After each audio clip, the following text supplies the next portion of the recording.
चलिए आगे अपने अगली क्लास में और बात करेंगे बीटा क्षय के बारे में। ठीक, बीटा क्षय। ओके, बीटा क्षय क्या होता है ये समझेंगे। एनसीईआरटी का नंबर बता देता हूँ मैं आपको, 13, 3, 3 और ये हो गया बीटा अक्षय। ठीक, अंग्रेजी में लिख देते हैं बीटा डीके।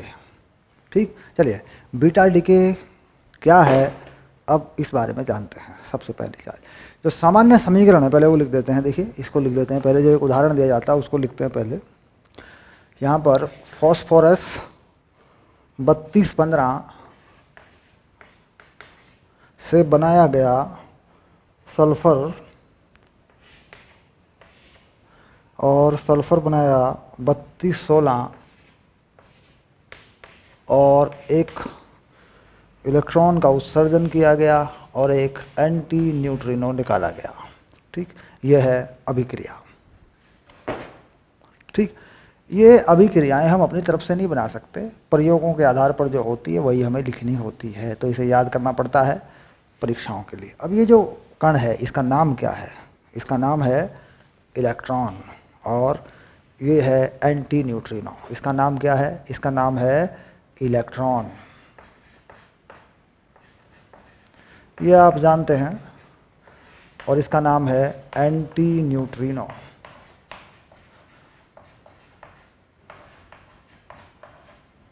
ये वाला कण है।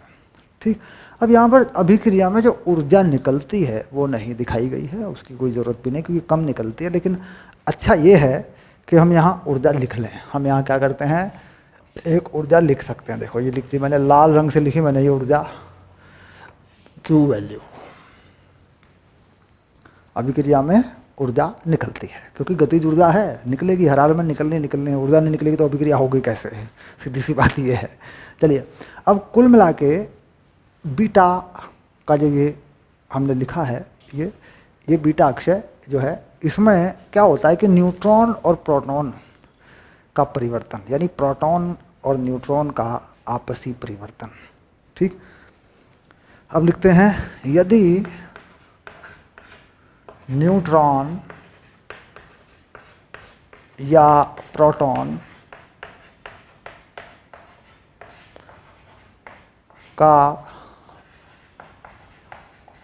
आपसी परिवर्तन उत्सर्जित होकर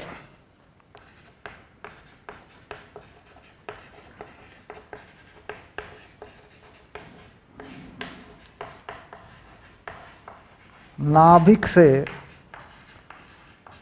बाहर अथवा नाभिक के अंदर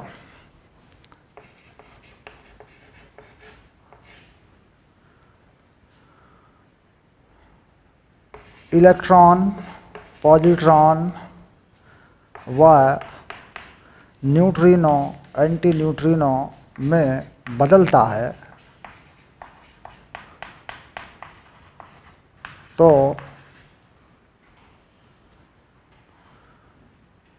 अक्षय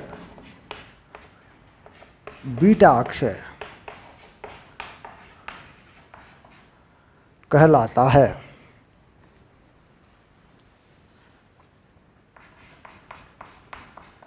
ये तो हो गई तुम्हारी परिभाषा। यदि न्यूट्रॉन या प्रोटॉन का आपसी परिवर्तन उत्सर्जित होकर नाभिक के बाहर अथवा नाभिक के अंदर electron, positron, neutrino, anti neutrino में बदलता है तो अक्षय बीटा अक्षय कहलाता है। सिंपल सी बात है।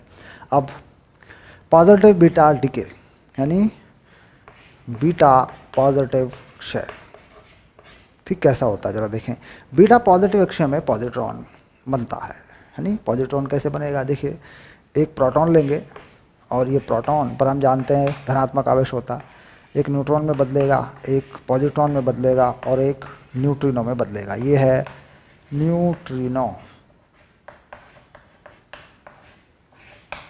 ठीक, तो यह अभिक्रिया जिसमें ये बीटा पॉजिटिव अक्षय है, यह केवल नाभिक के अंदर ही संभव है, क्योंकि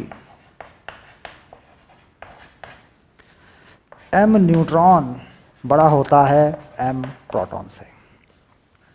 न्यूट्रॉन का द्रव्यमान प्रोटॉन से ज़्यादा होता है, तो बाहर से द्रव्यमान की प्राप्ति नहीं हो सकती। इसका मतलब अगर कोई प्रोटॉन न्यूट्रॉन में बदलता है तो यह अभिक्रिया केवल नाभिक के अंदर ही संभव है। यानी बीटा पॉजिटिव डीके, जो बीटा पॉजिटिव डीके है, ठीक, यह केवल नाभिक के अंदर ही संभव है, नाभिक के अंदर ही होता है। अब दूसरे वाली पकड़ते हैं। अब आया बीटा नेगेटिव डीके।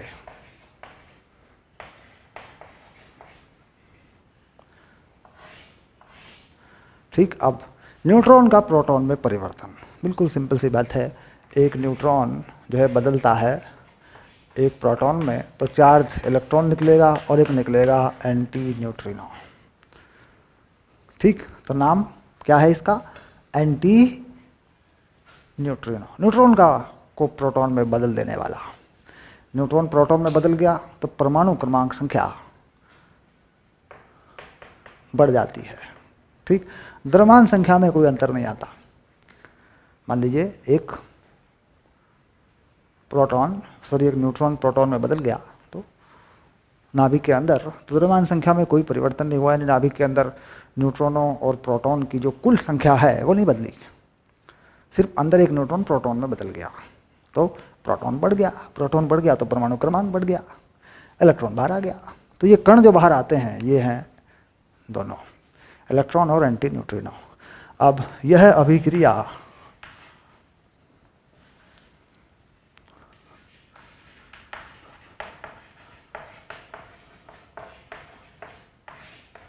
नाभिक के अंदर व बाहर संभव है। ठीक, यह अभिक्रिया नाभिक के अंदर भी है, नाभिक के बाहर भी है, संभव है। यानी यदि किसी न्यूट्रॉन को स्वतंत्र कर दिया जाए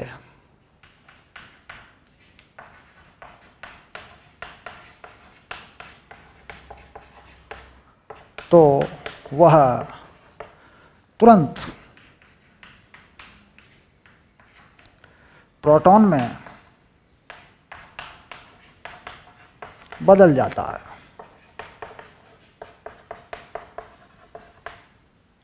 यानी स्वतंत्र अवस्था में न्यूट्रॉन नहीं रह सकता, वह तुरंत ही प्रोटॉन में बदल जाता है।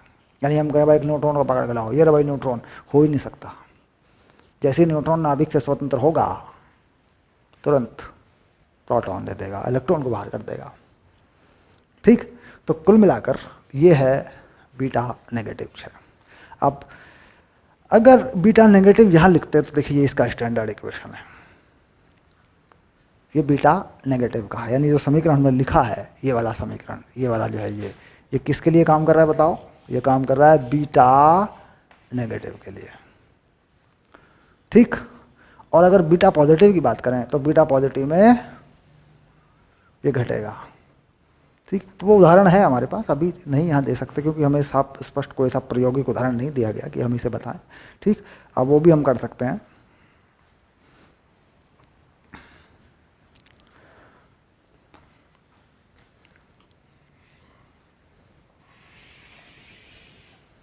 ठीक, अभिक्रिया की क्यू वैल्यू, अभिक्रिया की क्यू वैल्यू।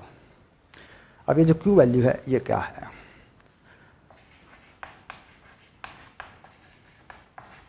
अभिक्रिया में विमुक्त ऊर्जा इलेक्ट्रॉन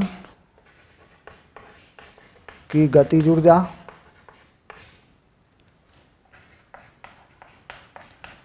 तथा न्यूट्रिनो या एंटी न्यूट्रिनो की ऊर्जा के रूप में होती है। यानी अभिक्रिया में जो ऊर्जा निकलती है वह ये इलेक्ट्रॉन है, इसकी गतिज ऊर्जा और इसकी ऊर्जा, एक ऊर्जा कण है। एंटी न्यूट्रिनो क्या है? ये बस एक ऊर्जा कण है जिसका द्रव्यमान इलेक्ट्रॉन से भी बहुत कम है, ऊर्जा कम है, नगण्य द्रव्यमान का एक ऊर्जा कण है। ठीक, तो इसकी ऊर्जा मिलेगी न्यूट्रिनो या एंटी न्यूट्रिनो, एक इलेक्ट्रॉन की ऊर्जा मिलेगी। ठीक, यहाँ पर इलेक्ट्रॉन की ऊर्जा और एक जो है आपके यहाँ पर जो है न्यूट्रॉन निकला, इसमें यहाँ निकला पॉजिट्रॉन, तो यहाँ पॉजिट्रॉन की ऊर्जा मिलेगी और ये न्यूट्रिनो की ऊर्जा मिलेगी, और यहाँ जो है आपकी इलेक्ट्रॉन की ऊर्जा मिलेगी और ये एंटी न्यूट्रिनो की ऊर्जा मिलेगी। कुल मिलाकर ज़्यादातर जो ऊर्जा होती है वह इलेक्ट्रॉन के पास होती है। तो Q का अधिक से अधिक मान किसके पास होता है? इलेक्ट्रॉन के पास होता है। ठीक, यानी इलेक्ट्रॉन की ऊर्जा Q इलेक्ट्रॉन वाला, ठीक, बहुत बहुत बहुत अधिक होता है Q न्यूट्रिनो वाला। इलेक्ट्रॉन के पास जो ऊर्जा होती है वह बहुत अधिक होती है न्यूट्रिनो से, ज़्यादातर ऊर्जा इलेक्ट्रॉन के पास होती है। ठीक, तो कुल मिलाकर ये है बीटा डीके। अब इस बीटा डीके को हम नंबर के पदों में लिखना चाहते हैं तो दोनों को लिख सकते हैं। देखो, हटा लें इसको, दोनों का समीकरण में लिख दूंगा। ओके, डन हो गया। ठीक, हाँ, अंडरलाइन, यह विक्रिया नाभिक के अंदर या बाहर संभव है। देखो, ये बात पक्की कर ली। ठीक है, ओके। यदि किसी न्यूट्रॉन को स्वतंत्र कर दिया जाए तो वह तुरंत प्रोटॉन में बदल जाता है। इसको भी करना है। देखो, यदि किसी न्यूट्रॉन को स्वतंत्र कर दिया जाए तो वह तुरंत प्रोटॉन में बदल जाता है, न्यूट्रॉन अकेला नहीं रह सकता। ओके, ये बात समझ में आ गई? पक्का। अब अभिक्रिया के उदाहरण लिखूंगा। देखो, उदाहरण रूप में इन अभिक्रियाओं को कैसे लिखा जा सकता है ये भी लिख के देना है।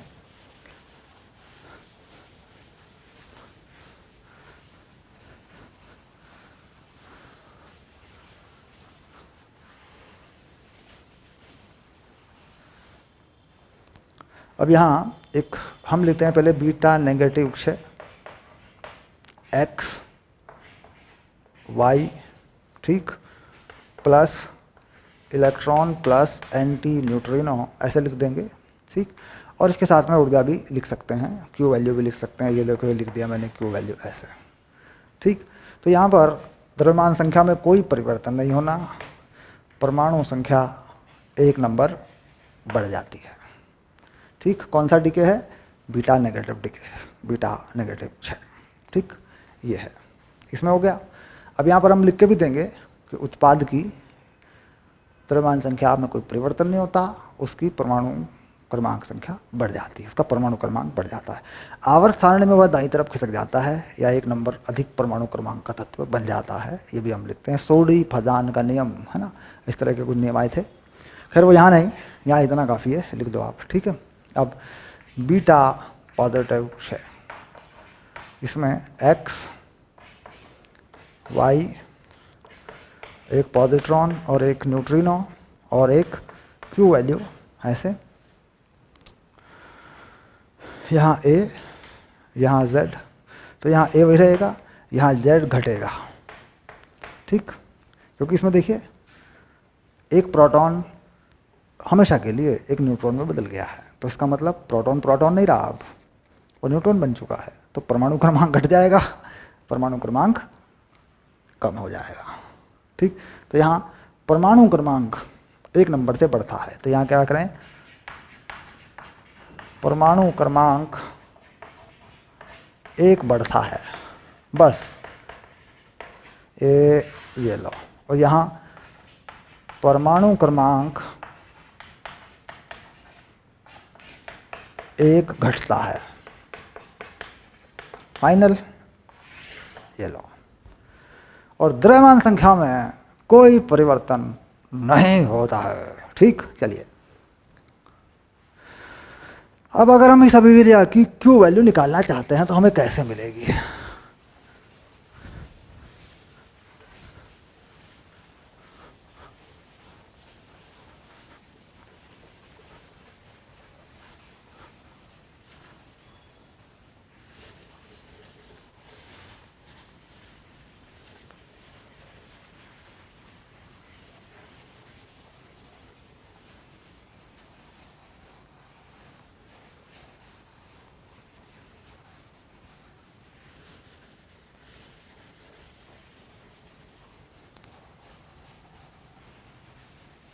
ओके, अब अभिक्रिया की क्यू वैल्यू,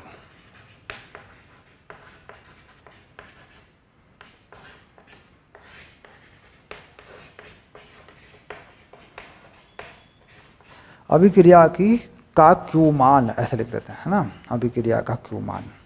ठीक, तो क्या करते हैं, क्यू डेल्टा एम और इसके साथ क्या लगाते हैं, सी स्क्वायर, या क्यू डेल्टा एम और 931.5 MeV बाई सी स्क्वायर। तो इस्तेमाल करते हैं इस वाले का, क्योंकि द्रव्यमान दिए होते हैं यूनिट में, द्रव्यमान मात्रक इकाई में। ठीक, तो क्या करते हैं इसके लिए, सबसे पहले क्या करते हैं, डेल्टा एम निकालते हैं, क्या होता है, एम क्रियाकारक माइनस एम उत्पाद। उत्पाद में यही काफ़ी होता है, क्योंकि इलेक्ट्रॉन और इन सब का द्रव्यमान नगण्य होता है, तो इसी से काम चल जाता है। ठीक, एक ये वाला ले लेते हैं, एक ये वाला ले लेते हैं। डेल्टा एम आ गया, डेल्टा एम आने के बाद इस डेल्टा एम को यहाँ रख दिया, ऊर्जा आ गई। यह ऊर्जा इलेक्ट्रॉन की गतिज ऊर्जा के रूप में होती है। ठीक, क्यू का अधिकांश, क्यू का अधिकांश भाग या क्यू की अधिकांश मात्रा, ये भी लिख सकते हैं, इलेक्ट्रॉन की गतिज ऊर्जा रूप में, ये हम होगा भैया, रूप में होती है। ये लो, यानी क्यू का मान निकाल लिया और ये पूछ लिया भाई इलेक्ट्रॉन की गतिज ऊर्जा क्या है, तो एक ही बात है इलेक्ट्रॉन की गतिज ऊर्जा, तो यानी के इलेक्ट्रॉन लगभग बराबर क्यू। ये लो, ये क्या है, लगभग बराबर, है ना। तो कुल मिला के बीटा डीके क्या है, ठीक, दो तरह का बीटा डीके है, एक पॉजिटिव एक नेगेटिव। नेगेटिव बीटा डीके ही बीटा डीके कहा जाता है। ठीक, नाभिक के अंदर और बाहर दोनों जगह होता है। ठीक, पॉजिटिव बीटा डीके बाहर जो है संभव नहीं है, वह नाभिक के अंदर होता है। ठीक, ओके, चलिए ये था बीटा डीके। अब इस पर जब प्रश्न आएंगे, ठीक, तब हम इसके प्रश्न हल करेंगे। चलिए मिलते हैं अगली क्लास में और देखते हैं गामा डीके।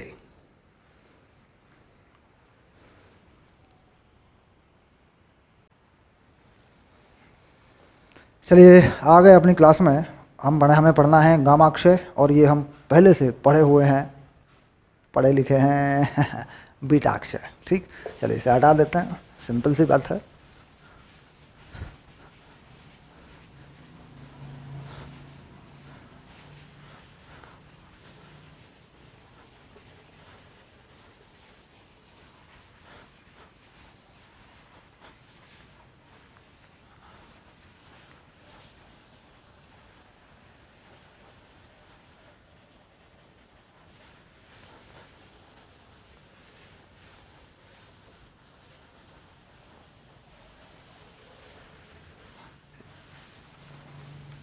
ओके, शुरू करते हैं।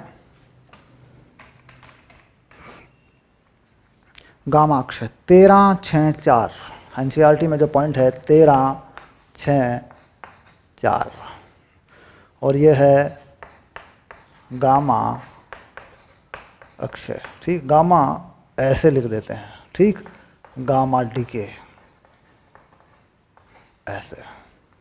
ठीक, तो गामा डीके क्या है, कोई भी नाभिक जब उत्तेजित अवस्था में होता है, अल्फा या बीटा डीके में, अल्फा या बीटा डीके में, अल्फा या बीटा क्षय में, जब कोई नाभिक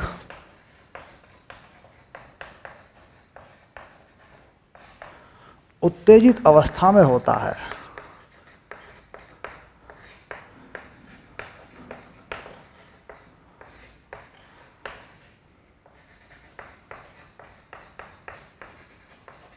तो वह विकिरण को उत्सर्जित करता है,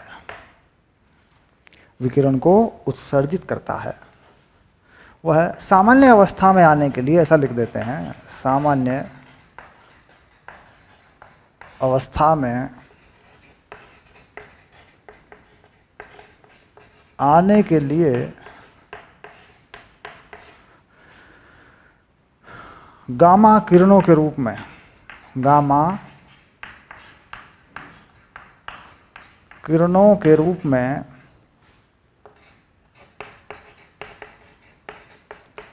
विकिरण को उत्सर्जित करता है।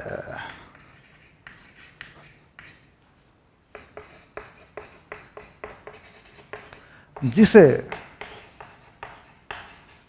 गामा कक्षीय कहते हैं। ठीक, यानी this is called the gamma decay man. Okay,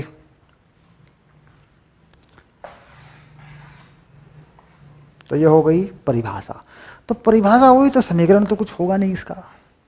भाई इसमें द्रव्यमान में, परमाणु क्रमांक में, इसमें तो कोई परिवर्तन होना नहीं है, क्योंकि कोई नाभिक मान लीजिए उत्तेजित अवस्था में होता है तो वह अपनी सामान्य अवस्था तक आने के लिए विकिरण को उत्सर्जित करता है। अब इसका हम एक उदाहरण लेंगे।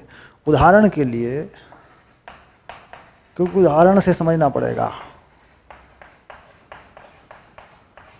कोबाल्ट का निकल में परिवर्तन, कोबाल्ट का निकल में परिवर्तन। अपनी तरफ से कोई उदाहरण नहीं देना, क्योंकि अपनी तरफ से दिए गए उदाहरण गड़बड़ हो जाते हैं। जो टेक्स्ट बुक में है, प्रायोगिक रूप से सत्य है, वही लेना है। ठीक, तो क्या करेंगे, देखो सबसे पहले बनाएंगे ऊर्जा का स्तर। यह है ऊर्जा, यह है ऊर्जा, ऊर्जा स्तर, और यह है सामान्य। ठीक, ये सब ऊर्जा स्तर है, बढ़ी हुई ऊर्जा ऊपर की तरफ। ठीक, अब इस ऊर्जा में यहाँ हम लिखेंगे क्या, उसका नाम क्या है, बताओ बताओ बताओ। हम लिख देंगे कोबाल्ट, और कोबाल्ट से बना देंगे निकल। तो यहाँ लिखते हैं ऊपर ऊर्जा स्तर में कोबाल्ट, ऐसे। ठीक, और कोबाल्ट से बनाते हैं, कोबाल्ट का नंबर लिखते हैं 60 और 27। ठीक, अब यहाँ से एक बीटा डीके निकाल देते हैं, कुछ ऊर्जा स्तर नीचे आ जाता है। देखिए ये एक नया ऊर्जा स्तर आ गया। ठीक, और यहाँ बना देते हैं निकल उत्तेजित अवस्था में। यहाँ जो है निकल है, और ये है 60-28, लेकिन इसकी अवस्था कैसी है, उत्तेजित अवस्था है। पक्का? अभी नाभिक उत्तेजित अवस्था में है, तो बीटा डीके निकल गया, तो यहाँ लिख देंगे बीटा नेगेटिव डीके, क्योंकि बीटा डीके या अल्फा डीके के बाद या उसके साथ साथ ही होता है गामा डीके। अल्फा या बीटा डीके में जब कोई नाभिक उत्तेजित होता है तो वो विकिरण को निकालता है और ठंडा हो जाता है। ठीक, अब यहाँ विकिरण मिलेगा हमें, यहाँ पे हमें मिलेगा एक गामा डीके पहले वाला इस तरीके से, और यहाँ जो ऊर्जा मिलेगी हमें गामा डीके की वो कितने मिलेगी, ई गामा, ये पहली ऊर्जा मिलेगी हमें 1.17 MeV। उसके बाद एक और अवस्था प्राप्त होगी, एक उत्तेजित अवस्था से दूसरी उत्तेजित अवस्था पे आएगा, एक अवस्था यहाँ मिल गई, देखो ये वाली। कहता है एक गामा और निकलेगा, एक गामा और निकलेगा, तो उसका भी मिलेगा। वो कितना मिलेगा, वो देगा हमें 1.33 MeV। ठीक, और अब निकल की जो है सामान्य अवस्था प्राप्त हो जाएगी। ठीक, अब यहाँ पर ये जो निकलता है इसे क्या कहते हैं, फोटॉन।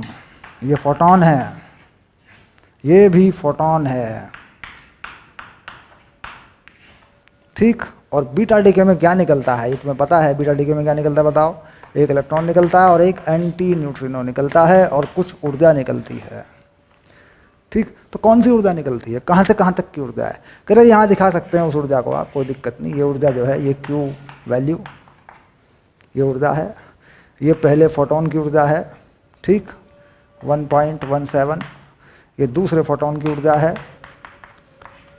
1.33। तो ये जो गामा डीके है बेसिकली इस तरीके से हुआ है, यानी गामा डीके अकेला नहीं होता, अल्फा के साथ होता है या बीटा के साथ होता है, ठीक।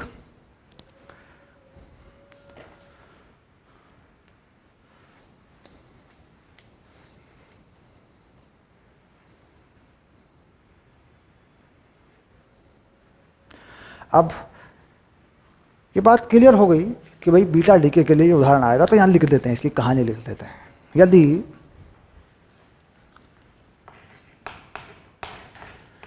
कोबाल्ट 60 और 27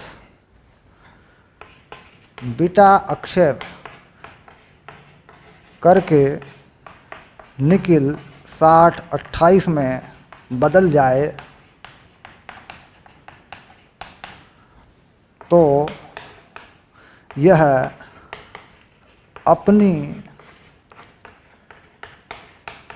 उत्तेजित अवस्था से सामान्य अवस्था में आने के लिए 2 फोटोन उत्सर्जित करता है।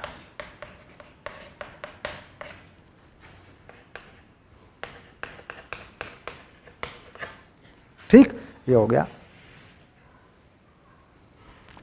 तो कुल मिला के जो बोर्ड पे लिखा है यही है गामा डीके, ठीक। अगर ये प्रश्न बनता है तो ये 2 नंबर में बनेगा, ध्यान रखना 2 नंबर का सवाल है ये, और मोस्ट इम्पॉर्टेंट है, 2 नंबर में आता है। इतनी सी बात है, जो बोर्ड पे लिखा है बस वो आपको वही लिख के आना है, ये मान के चलिए, इधर उधर कुछ भी नहीं, सीधा बोर्ड पे लिखा है, सीधी भाषा में बस सरल से बनाना, ठीक, ओके। इस तरीके से ये बना देना आपको, डन हो गया, श्योर। तो ये हो गया गामा डीके, ओके।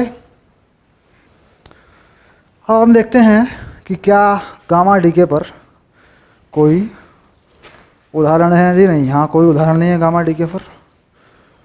बाकी आगे एनसीईआरटी के अभ्यासों में इस पर उदाहरण होंगे, वो हम करवाएंगे। अभी तो हमें आगे चलना है। अब हम लेंगे अगला टॉपिक, नाभिकीय ऊर्जा 13-7। छोटी सी क्लास, छोटा सा टॉपिक है, 2 नंबर फ्री में, कुछ खास नहीं करना, बस इसे याद ही कर लो, समझ लो, समझने में भी कुछ इसमें लगना नहीं है, तो याद ही करना यार। इसमें कौन सा गणित है, सिंपल सी बात है ये तो। 2 नंबर है, एक 17 एक 33, 2 फोटोन है। कोबाल्ट ये उदाहरण देखना है बस। कोबाल्ट 27 को निकिल 28, कुछ नहीं है, सिंपल सी बात है, ये कर दो बस, ठीक। 2 नंबर पक्के हो जाएंगे। देखो एहसान कर दो मेरे पे, इसे याद कर लो पक्का, ठीक है, ओके। चलिए मिलते हैं अगली क्लास में।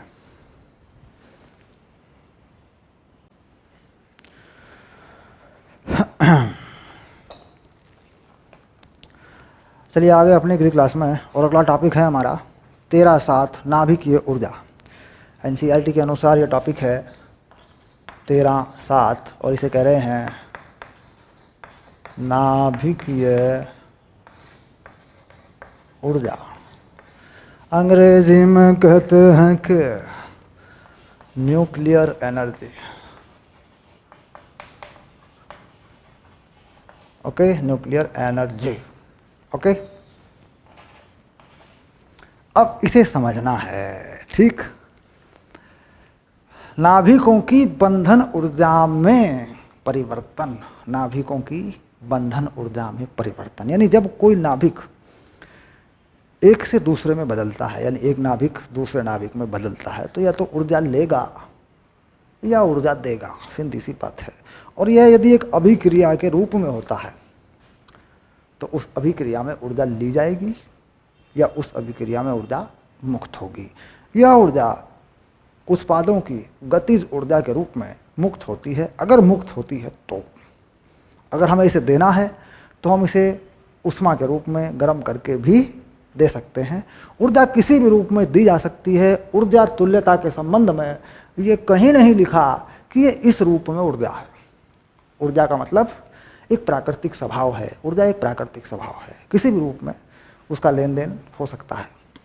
तो कुल मिला के नाभिक की ऊर्जा यानी नाभिक की अभिक्रियाओं में ऊर्जा निकलती है, ऊर्जा मांगी जाती है, इस तरह की कुछ बातें हैं। तो सिंपल सी, इसके बारे में ज़्यादातर चीज़ें आप जानते भी हैं। देखिए, मैं अब इसके बारे में विचार करता हूँ थोड़ा सा। अब मान लीजिए मेरे पास एक x एक y में बदला, ठीक, और एक z में बदला और कुछ ऊर्जा निकली। ये ऊर्जा क्यों निकलेगी, इसके लिए क्या शर्त है? इसके लिए शर्त है mx बड़ा हो my प्लस mz से। इसके लिए शर्त है, ठीक। इसके लिए दूसरी भी शर्त है। क्या शर्त है?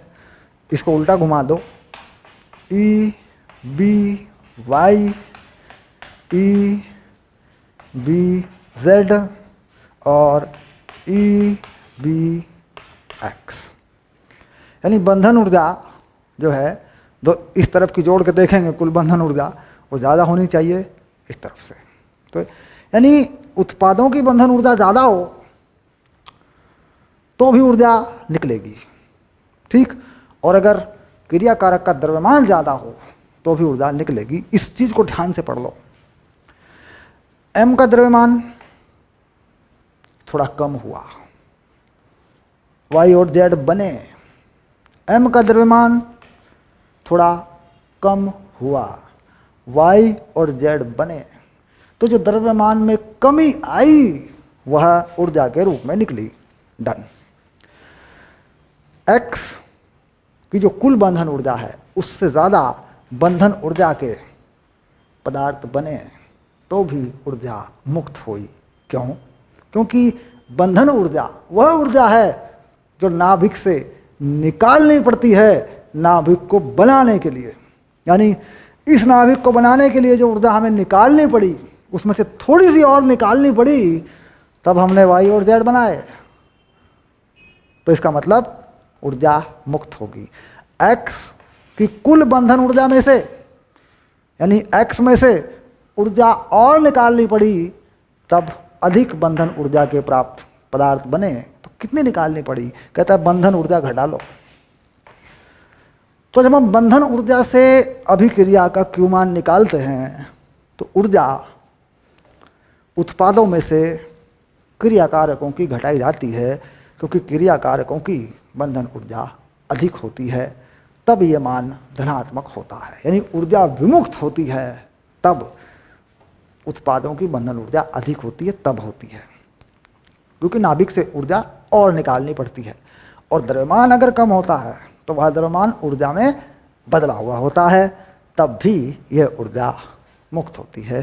तो ये जो शर्त है Q का मान धनात्मक होने के लिए शर्त है। पक्का? श्योर? अब इसको थोड़ा सा और समझ लेते हैं।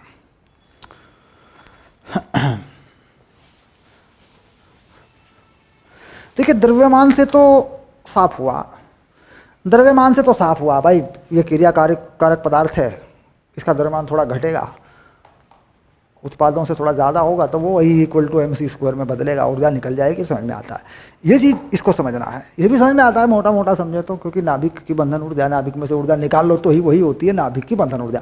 लेकिन दूसरा तरीका होता है, इसका एक और देख सकते हैं। इसको ये होता है नाभिकीय बंधन ऊर्जा का ग्राफ, कुछ इस तरीके से, ऐसा ग्राफ होता है। ये होता है नाभिकीय बंधन ऊर्जा पर न्यूक्लियन EBN, ये तुमने पढ़ रखा है। और ये होता है द्रव्यमान संख्या। अब मान लीजिए यहाँ पर x है और यहाँ y है और यहाँ z है। इस x से y और z बने तो देखिए y और z अधिक ऊर्जा पर हैं। y और z अधिक ऊर्जा पर हैं। ये किसकी ऊर्जा है? ये EY है, EBY, और ये EBZ है। तो यानी इस नाभिक को अगर इस नाभिक में बदलना है y वाले में, तो आपको ऊर्जा निकालनी पड़ेगी। यानी एक्स वाला ऊर्जा को मुक्त करेगा तब वो वाई में बदलेगा, क्योंकि वाई की बंधन ऊर्जा ज़्यादा है। बंधन ऊर्जा का मतलब है कितनी ऊर्जा नाभिक में से निकाली गई है उस नाभिक को बनाने के लिए। मान लीजिए कुछ ऊर्जा एक्स में से निकाली गई है एक्स को बनाने के लिए, उससे अधिक ऊर्जा का मैं बनाना चाहता हूँ वाई, तो इसका मतलब मुझे एक्स में से ऊर्जा और निकालनी पड़ेगी तब मैं वाई बनाऊंगा। तो इसका मतलब है ऊर्जा मुक्त होगी, एक्स से वाई बनने में ऊर्जा मुक्त होगी, एक्स से जेड बनने में ऊर्जा मुक्त होगी, क्योंकि ये दोनों बंधन ऊर्जा में ज़्यादा है।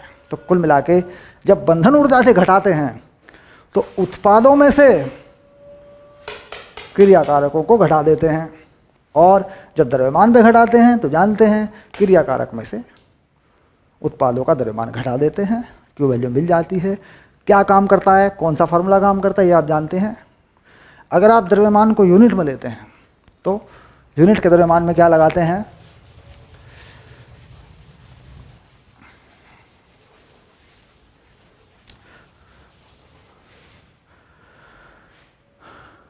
Q डेल्टा M, और यहाँ लिखते हैं 931.5 MeV, ये होता है। देखिए अगर द्रव्यमान का अंतर लेते हैं, डेल्टा M क्या है, द्रव्यमान का अंतर।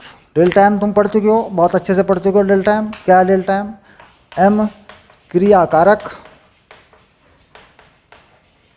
माइनस M उत्पाद, ठीक। और अगर इसी क्यू को ऊर्जा से निकालते हो तो E B उत्पाद माइनस E B क्रियाकारक,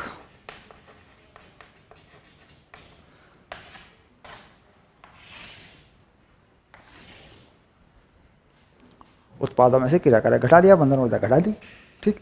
कुल मिला के इन दोनों से तुम क्या निकाल सकते हो, अभिक्रिया का क्यू मान निकाल सकते हो किसी भी केस में, किसी भी केस में, कुछ भी हो, कोई भी रिएक्शन हो, किसी भी तरह का रिएक्शन हो, ठीक। अब यहाँ ये बात आती है कि साहब यह बात केवल नाभिकीय अभिक्रिया पर लागू है, नाभिकीय अभिक्रिया के लिए है, या अभिक्रिया नाभिकीय अभिक्रिया,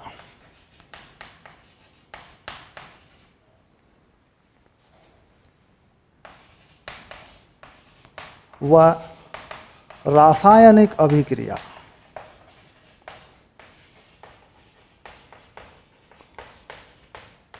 दोनों के लिए सत्य है। चाहे नाभिकीय अभिक्रिया हो चाहे रासायनिक अभिक्रिया हो, दोनों के लिए ये बात सच है, दोनों में ऊर्जा उसी तरीके से निकलती है। अब यहाँ बात आती है कि साहब हम जब रासायनिक अभिक्रिया लेते हैं तो इन सब चीज़ों को नहीं लेते हैं, रासायनिक अभिक्रिया में हम इन सब चीज़ों को नहीं लेते हैं। वो हम नहीं लेते हैं क्योंकि द्रव्यमान का परिवर्तन इतना कम होता है और ऊर्जा की मात्रा बहुत ही कम होती है, तो उसको नहीं लिखते हम, ऊर्जा लिख लेते हैं उसकी, प्रयोगों के आधार पर तापमान से ऊर्जा निकाल लेते हैं दूसरे तरीकों से, लेकिन होती इसी के अनुसार है, उसकी जड़ों में यही चीज़ है, ठीक। क्योंकि वहाँ पर भी बिल्कुल सेम इसी तरीके से परिवर्तन होता है। तो कुल मिला के अभिक्रियाओं में ऊर्जा निकालने का सिर्फ यही एक तरीका है। इसके अलावा जो तरीके हैं वो फिर भौतिक रसायन में, फिजिकल केमिस्ट्री में, तापमानों के पदों में, मोलों की संख्या, है ना, इन सब चीज़ों से निकलती है यही चीज़, ठीक। तरीके जो हैं वो लगभग तरीके हैं। जैसे मान लीजिए मैं एक उदाहरण लूँ आपके लिए, छोटा सा उदाहरण लूँगा मैं।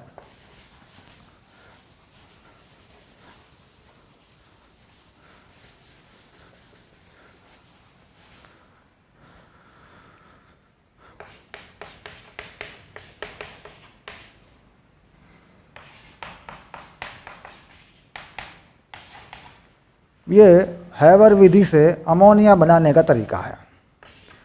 आप जानते हैं इसमें अभिक्रिया मिलती है। ये एक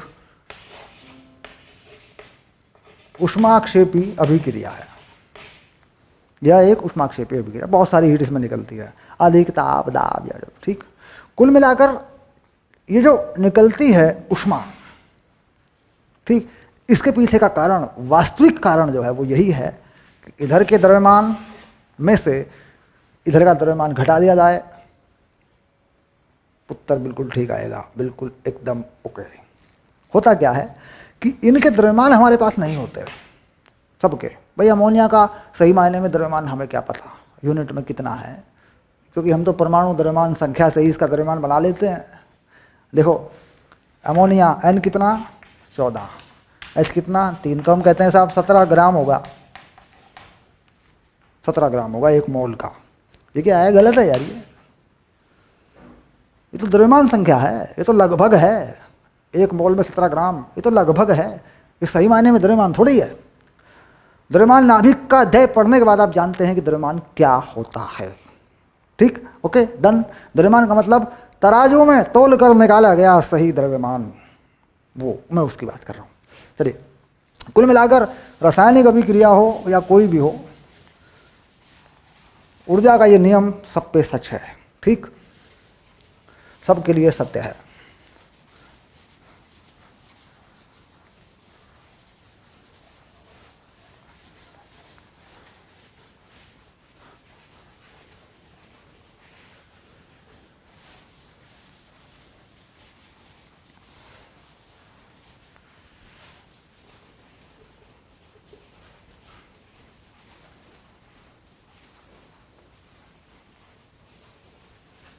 चलिए अब ऊर्जा निकाल कर देखते हैं, क्योंकि ऐसे तो बात बनेगी नहीं, ऊर्जा निकाल कर तो हमें देखनी पड़ेगी।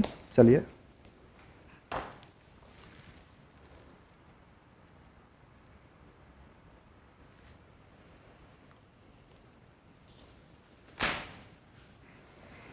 अब यहाँ पर एक उदाहरण दिया इन्होंने, इस उदाहरण से हम समझेंगे विखंडन। ये उदाहरण है विखंडन का, हमें इस विखंडन से समझना होगा। यह है 13-7-1, 13-7-1, ठीक। नाभिकीय विखंडन या विखंडन की जो प्रक्रिया है उससे हमारे समझ में मामला आ जाएगा, संलयन से भी आ जाता है, तो विखंडन ले लेते हैं।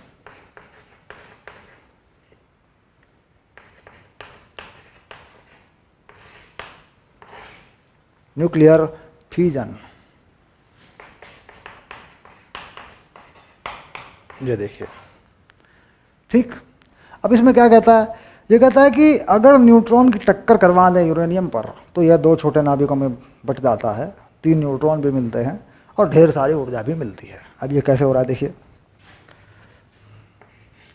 एक न्यूट्रॉन टकरा दें यूरेनियम पर, यूरेनियम 235 का इस्तेमाल किया और यहाँ पर एक उत्तेजित अवस्था में यूरेनियम का नाभिक बनाया गया 236, 92, और इसको फिर 2 भागों में तोड़ा गया। बेरियम 144, 56, और अब तक 56 नहीं भाई, एक कम 90, और ये 36, और 3 न्यूट्रॉन बनाए गए और एक बहुत सारी ऊर्जा निकाली गई, ठीक। क्यू वैल्यू, ये उदाहरण है इसका। हम चाहते हैं कि हमें ये क्यू वैल्यू मिले, हम चाहते हैं हमें ये क्यू वैल्यू मिल जाए, तो क्या करेंगे, ठीक, द्रव्यमान घटा लेंगे, द्रव्यमान घटा लेंगे। कहाँ से घटा लेंगे, कह रहे साहब यहाँ से घटा लो, इसे मान लो उत्पाद मतलब क्रियाकारक, या इसे मान लो, ठीक, इसमें कुछ ज़्यादा फर्क नहीं पड़ने वाला। कहते ये क्रियाकारक है, इसका द्रव्यमान में से इन सब का द्रव्यमान घटा लो यहाँ तक, और उसे डेल्टा M c² में या डेल्टा M 931.5 में रख दो। यानी क्यू वैल्यू निकालनी है तो M U 235, इसको ना मैं सही करके लिखना पड़ेगा, मुझे बड़ा बड़ा करके लिखना पड़ेगा मुझे,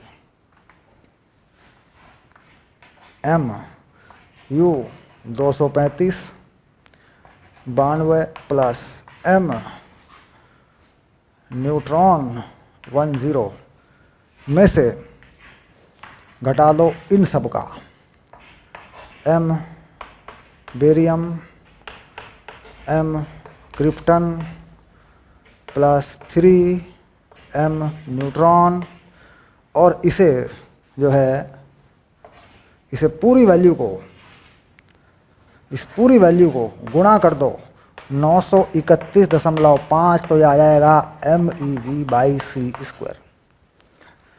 यानी द्रव्यमान का अंतर, यानी कुल मिला के डेल्टा M 931.5, बस ये आ जाएगा MeV में, मेगा इलेक्ट्रॉन वोल्ट या मिलियन इलेक्ट्रॉन वोल्ट। ठीक, तो इससे क्या मिलेगी, हमें मिल जाएगी ये Q वैल्यू। ठीक, अब यहाँ से ये होती है अभिक्रिया की Q वैल्यू, ये हम कई बार निकाल चुके हैं अब से पहले। उत्पादों में से क्रियाकारक, मतलब क्रियाकारकों में से उत्पादों का द्रव्यमान घटाया, 931 से गुणा किया, हो गई ऊर्जा, उसको गतिज ऊर्जा में भी हमने बांट दिया, वही चीज़ है। ठीक, अब थोड़ा सा इसका उल्टा करते हैं, एक उदाहरण लेते हैं, बोर्ड एग्जाम के लिए इंपॉर्टेंट उदाहरण है।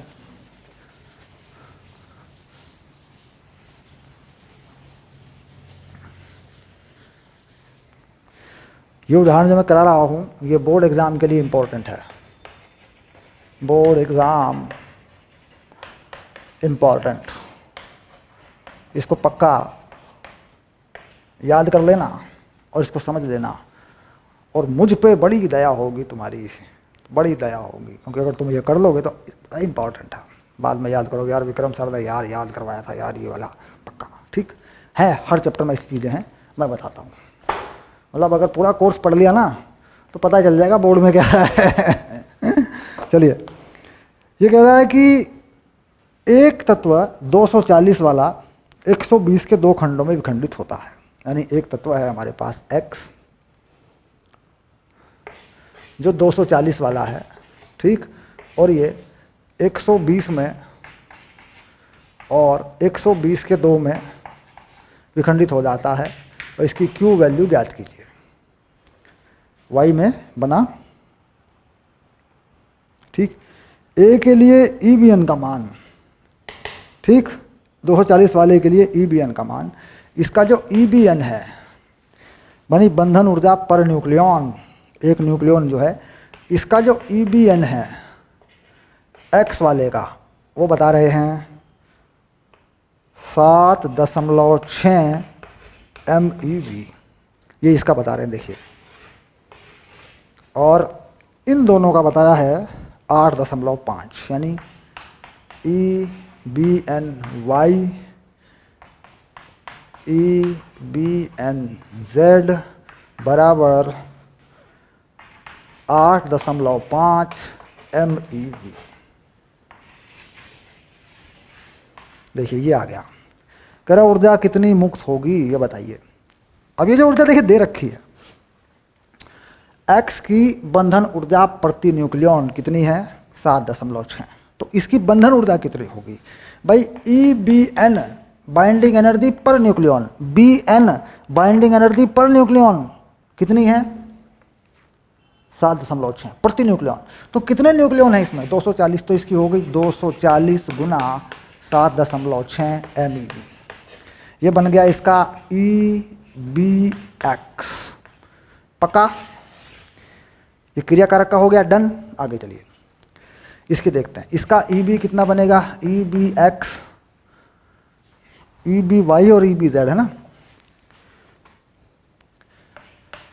EBY और EBZ, इसका कितना बनेगा, दोनों का बराबर बराबर है, कितनी है इसकी 8.5, और है कितना ये 120, ये भी 120, तो 120 लगा दिया, ठीक। अब ये हैं क्या, दो हैं भाई, EBY भी वही है, EBZ भी वही है, दोनों है ना, तो जोड़ देते हैं इसका, तो कुल EB, ठीक, उत्पाद कितना हो गया, उत्पाद यानी उत्पादों की कुल EB कितनी हो गई,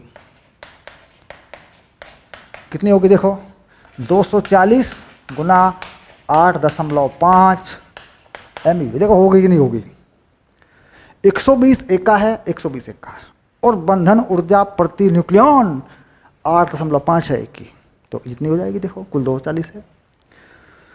कुल मिला के बंधन ऊर्जा बढ़ गई, बंधन ऊर्जा बढ़ गई तो ऊर्जा मुक्त होगी पक्का। क्यों?